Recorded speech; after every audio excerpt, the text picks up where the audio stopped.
Thank you, Madam Speaker. I was trying to decide if I was going to talk about this bill because I talked about it so much on Thursday. And I thought about maybe just telling a little bit more of a personal story than anything.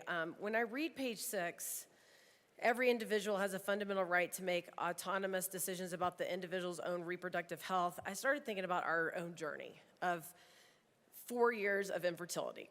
And for anyone that's ever had to go through that as a woman or a man of a woman who has had to experience that, I cannot tell you the hardships that are involved with that. When most of your friends are having babies at the drop of a hat and you can't get pregnant for 4 years and you wonder if you're ever going to be able to be a mom, which I think a lot of us, really wanted to be or want to be. And I think about every individual has a fundamental right to make autonomous decisions. And I think about my husband who sat there with me for 4 years, both emotionally, financially, physically, and I think about what a detriment to him that is. He was all in. And I get the right, the courts give me the right. I have 4 boys. And what if their wives unfortunately have to go through this horrific process of having a baby?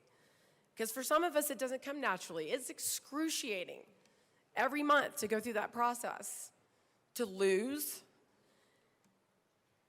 And I wonder why we couldn't just take that out of the bill. I wonder why a person is now property in this state. I worry about my boys living here and their future wives. I worry about them going through this process.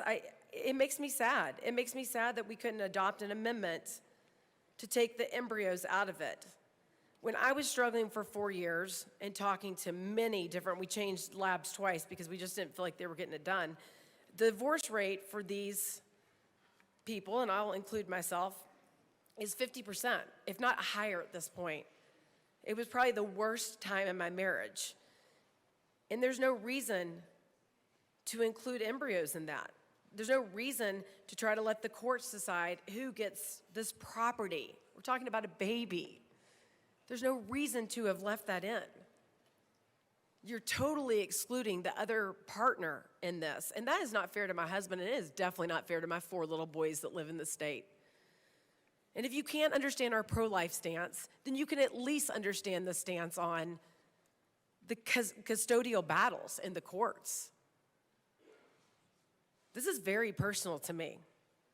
And I feel like it literally fell on deaf ears. I mean, there's no reason to unite both gametes for an embryo. Even the lawyers that testified on this bill said there's no reason to do that.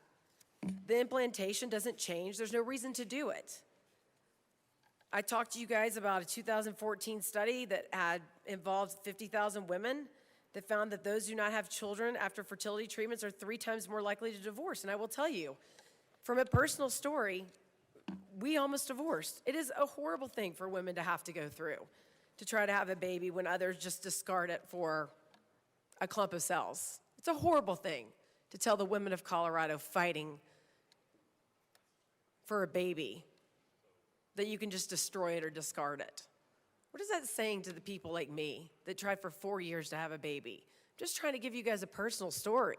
Not all of us just get pregnant at the drop of a hat. I hear people all the time, I want 2.5 kids and a white picket fence. Yeah, some of us don't get that.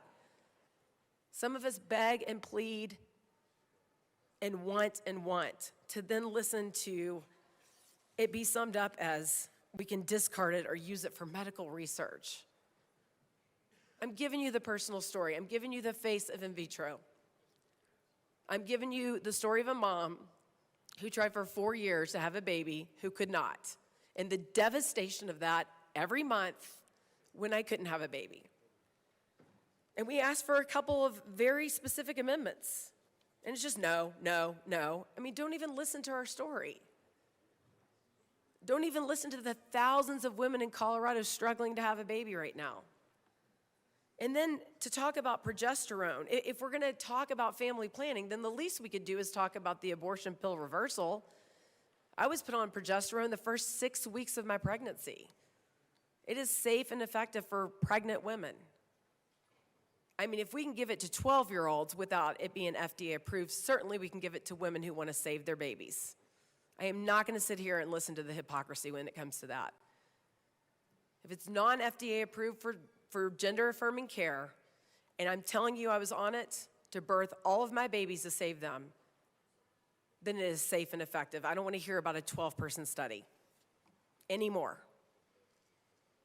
There is lawsuit over lawsuit after lawsuit, Arizona, Virginia, California, even in Colorado, where the Supreme Court said, we don't know what to do with these embryos. We're going to refer it back to a lower court. And all we had to do was strip that out. I gave a great amendment, just strip it out. The doctor said the implantation doesn't change. You can freeze your eggs. A woman can take her eggs, get divorced, move on. There's no reason for the court cases.